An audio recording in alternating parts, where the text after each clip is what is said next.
Well, hello, and welcome to The Difference Makers. I'm your host, Jacqueline Grant, and we are here for another exciting episode of Difference Makers in the World. If you know of a difference maker who needs to be showcased to the world, please let me know because we'd love to showcase them here on The Difference Makers.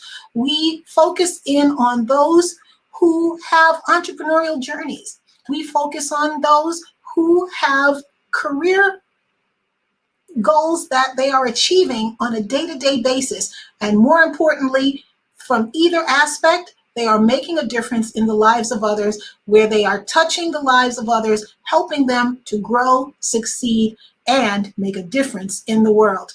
Again, I'm your host, Jacqueline Grant, and today we have a special episode focused in on fundraising for nonprofits, grant writers, those who are in business development, those who seek to have a nonprofit and are looking for the best way to position themselves to receive funding, whether that's from the government, from private or public sources. There is a way that you have to position yourself in order to be even taken seriously in the marketplace. So join me as we bring on our guest, Allison Byers, to share with you not only the entrepreneurial journey that she's been on, but also how she makes a difference in the lives of others to help them to receive funding for their very valuable and needed causes. So let me share a bit about Allison. Allison Byers is the founder and CEO of Scroobius, and we're going to hear how she came up with that name in just a minute.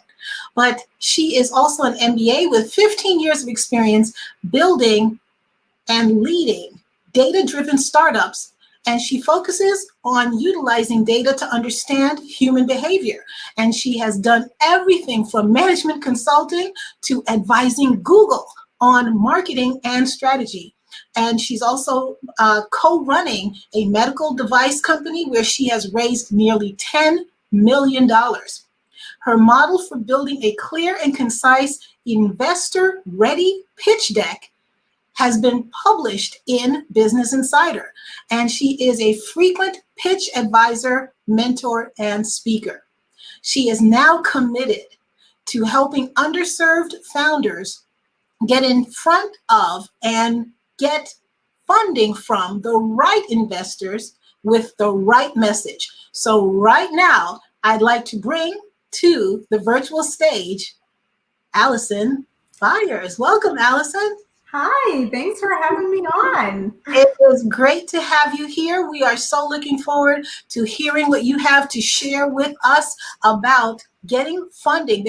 I come across so many entrepreneurs or those who maybe want to become entrepreneurs and they want to start their own nonprofit organization, and they're not quite sure of the steps to take to get the necessary funding. Sometimes they don't even know that funding is available to them. They just know that there are certain tax breaks for having a nonprofit. So I would like to first off ask you, how are you, with all that you do and all the skills that you have, making a difference in the world today? Sure. And so we work with a variety of companies, with nonprofits and for-profits and special projects. But how we're making a difference is we're really focused on how do you tell your story in a compelling way that includes the elements of your business that funders need to understand and need to hear. There are a lot of founders out there, again, both nonprofit, for-profit, people who have a good story to tell and they have a legitimate business that should be funded, and they just need help in how do you craft that narrative. How do you communicate it in a way that is going to be received by the people you're pitching to? And it sounds, well, maybe it doesn't sound easy, but it's a real need for founders, and particularly underserved founders, to have access to tools and educational content and resources to help you know how to do this, because there's elements of it that aren't natural, and not everyone has gone to business school, and not everyone can go into an accelerator, and there needs to be these types of platforms like the one that I'm making, from people who have been there and done it and can authentically relate to the experience that founders are going through, to provide that education. Absolutely, absolutely. And thank you so much for doing that much needed service. I myself have been a grant writer in the earlier part of my career, and I know the need that is out there and the help that funders and those seeking resources need to be able to be successful.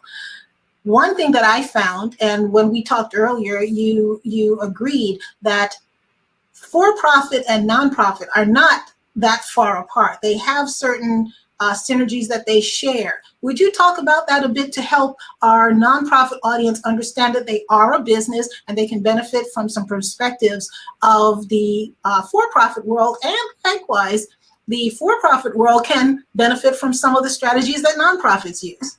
Yeah, absolutely. And there is more of a blending these days, right? Like even myself with Scroobius, I'm running a social enterprise, right? We're mission driven. Ooh, excuse me.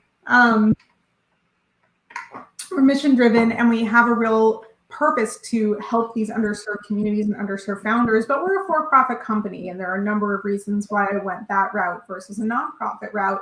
But regardless of what your structure of your entity is, if you need funding and you have to get capital, you are pitching to someone, whether it's an investor for equity or whether it's a bank for a loan or some other type of debt. It doesn't really matter. You have to communicate your story that will relate to the person you're pitching to on a human level, but also on that business level. At the end of the day, if someone is lending you money, they are expecting it to be given back to them or to get a return on it, depending on what type of fundraising you're doing, unless it is a donation, right? Even then, you're still pitching. You got to tell your story and you have to secure those donations. And even if it's a grant, if you're applying, if you're in life sciences, you're going for an SBIR or some other type of grant, you're pitching still. You have to convince someone that you are worth the capital that you are applying for. And it can't all just be the do-gooder, the heart story, right? That's a huge part of it, but it's not all of it. So you have to understand those other aspects as well. And would you say that it also applies to those who are in sales of any kind? Even if you are a 9-to-5 worker and you are going in for an interview, you are pitching and selling yourself. Would you agree? Yeah, you absolutely are. We work with some entrepreneurs too. And particularly if we're thinking about women or people of color or those who tend to not be as represented at higher levels if you're inside an organization or if you're a founder, which is the community that we're primarily working with now, you have to not only know how to pitch what it is you want someone to pay attention to, which could very well be yourself, but how you do that convincingly and confidently. So we also help people in our program and those who come to us with the presentation side of things as well. And there are some simple things that are challenging or more challenging for us than people who are traditionally funded or traditionally at higher levels of a company that can be taught and you can practice it. Again, it's having access to those resources in an affordable and approachable way. And anyone can learn to do these things. So share with us a bit about what a pitch deck is for those who may not be familiar. Yeah, so a pitch deck is kind of the new business plan. Before hopefully some others in this viewing this, and not just us, remember what a business plan is, but people these long documents that really laid out the case for why your business should exist, what is the market it's addressing, all the levers of your company and your plan and your business model, which nonprofits have as well as for-profits. And that was what you would use to present to potential investors or banks or whoever you were sending it on to or partners. So the pitch deck is the new version of that. People aren't making these heavy documents anymore. And you have to, in a visually compelling way, put together, usually in PowerPoint or Keynote or Google Slides or whatever you use, although there are some great free tools out there to help you with the graphic design element of it these days, right? Like Canva and Beautiful.ai and SlidesGo, they're all great resources. But you have to really think about how do you communicate what you are doing with a narrative that walks somebody through your story. So you really have to think about how does everything flow so that you're storytelling. You're grabbing the person, you're getting them interested in what you're doing by defining what problem you are addressing, how your solution actually solves that problem, and thinking through a whole bunch of other elements. But it is what gets you a meeting with a potential funder. So it's basically a gatekeeper, right? And if you go out there with a pitch that is superficial or doesn't include the information that that funder needs to see, it can be really damaging, and it can prevent you from getting into these meetings and building the social capital that you need to get to the financial capital. Now, you mentioned about giving the investors what they need to make a decision, and especially a decision in your favor. What are some of the things that they look for, things that we need to know and acknowledge and include in our pitch deck so that we can have a higher potential of being successful? Yeah, so maybe I'll hit on a few of the kind of key elements that I often see missing from pitches that are really important. And we focus on early stage entrepreneurs. So if you're doing equity fundraising, that's pre-seed or seed stage founders, but you're really looking for that initial capital. And so one thing that is often missing but should be in there is why you personally are doing what you are doing. Why did you start a company? Why did you start a nonprofit? What ties you to it? Because at that early stage, you are receiving the capital. Someone is giving you the money, and you are the steward of that capital. So they have to know that you are in what you're doing for more than just the money, that you're tied to it. And you're going to make decisions based on something that you are truly passionate about in some way. So make it personal. It's okay. I see a lot of underserved founders who try not to make it personal, but you have to have that element so that your investors know you're going to stick through things when it comes to get tough, because you have more in it than just financial gain. Something else that's often missing that can be challenging is your market sizing. And it's really important to do what's called a bottom-up market size, where you are clearly defining the potential for what you're doing. This applies more to for-profits versus nonprofits, because your market sizing is really talking about financial return potential. But it's saying how much opportunity exists. And there's some math behind it for investors to figure out if the potential for a return exists, if you can really sell enough. And that's different than just finding a statistic about how much money is spent in your industry, because there's a lot in that money that is not actually relevant to your business and what you're selling. So that's a really big challenge area, but something that is so crucial. And then I'd say another really important one is your go-to-market, which can be another tough thing for founders to know exactly what you're supposed to put in there. But at the end of the day, it's convincing someone that you know who your customers are, or who the people are that you're going to serve, and where they are, so that you can reach them. And you have to be specific about it. They have to believe that you can reach those people who want what you're selling or what you're providing. So there's more that has to go in it, but those are some of the big ones that I see as challenge areas. Great. Thank you for sharing that. That will definitely give many food for thought as to including those elements within their pitch deck. No longer a business plan, everyone. It's a pitch deck.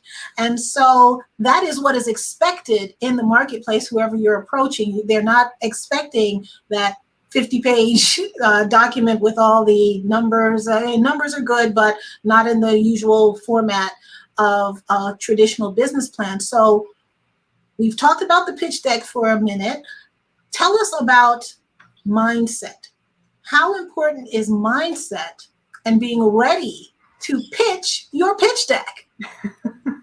It is huge. It's the other side of it, right? You can have the greatest deck in the world with all the stuff you have in there, but if you're not confident in presenting it, it's not going to do you any favors, right? So you have to, one, prepare and practice. Like practice all the time so that you are comfortable with what you're going to say and you don't get flustered. If you get nervous, you can rely on the fact that you've practiced and you know what you want to say. That's so important. But then also just the mindset of knowing you're presenting an opportunity to someone.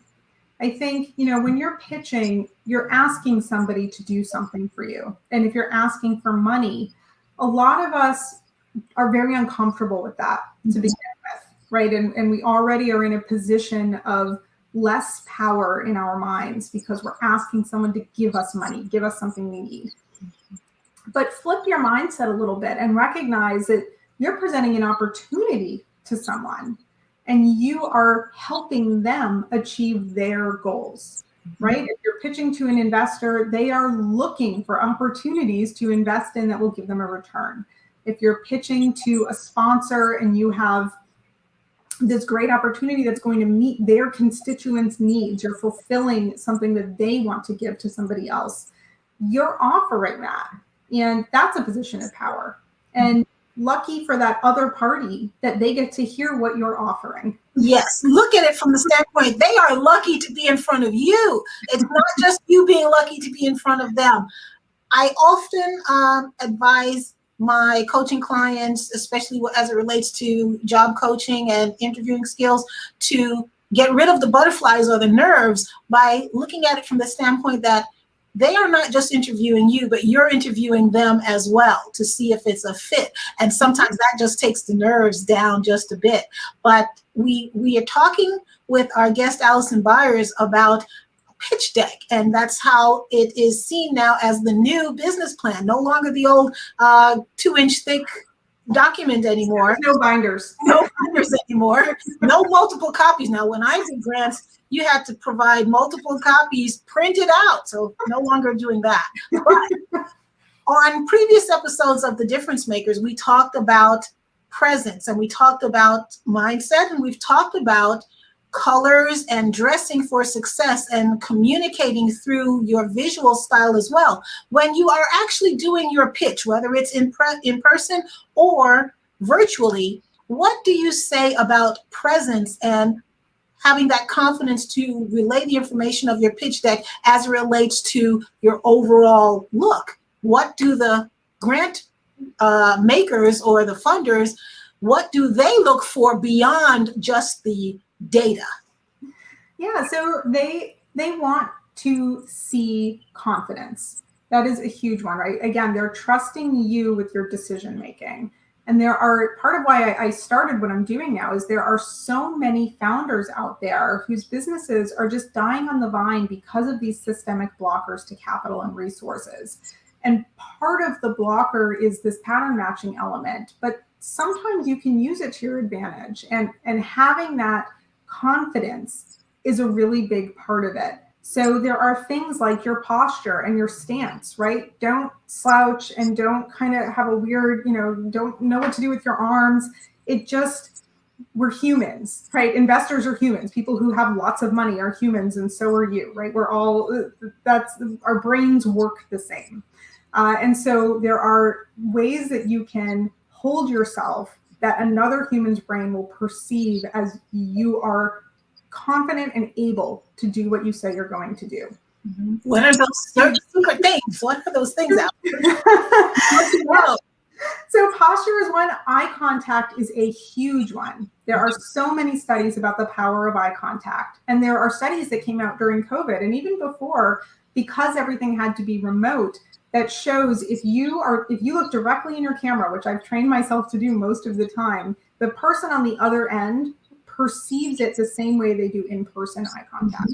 And it really has a big difference. So it's not natural because you can't see the other person's face, which is what we naturally want to do, right? You're a little bit in my periphery when I stare at my camera, but know that the person you're presenting to will feel your eye contact and feel your gaze. And that is so important. And so is the tone of your voice, your speaking cadence, the way you fluctuate so you get louder and softer.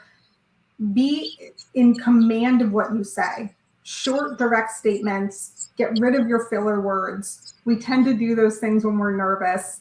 But again, that's where the practice comes in, and the mindset of knowing that you are offering something and they should listen to you. And you have command of your domain and you know what you're doing, which is why you're there. So talk in that powerful way. And it actually makes you feel more confident too, to speak that way. Awesome. Awesome. We are going to go to a break in just a moment, but I'd like to ask you a question, Allison. We are going to come back and ask you about how you named your company. And we want to come back and get that burning answer to that burning question when we return with Allison Byers of Scroobius. We'll be right back.